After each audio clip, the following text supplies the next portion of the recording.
Rail की पटरी के नीचे इतने सारे पत्थर क्यों होते हैं? क्या बस सजावट के लिए? नहीं, असली वजह जानकर आप हैरान रह जाएंगे। सबसे पहला कारण है पटरी को स्थिर रखना। ट्रेन जितनी भारी होती है उतना ही ज़रूरी होता है कि पटरी अपनी जगह से हिले नहीं।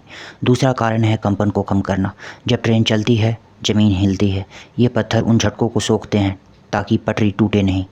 तीसरा कारण है पानी की निकासी। अगर पानी जमा हो जाए तो मिट्टी नरम हो सकती है, जिससे पटरी धंस जाएगी, और इसे बचाने के लिए पत्थर लगाए जाते हैं ताकि पानी पत्थर से आसानी से सोख लिए जाएं। ऐसी और जानकारी के लिए चैनल को फॉलो करें। Thanks for watching.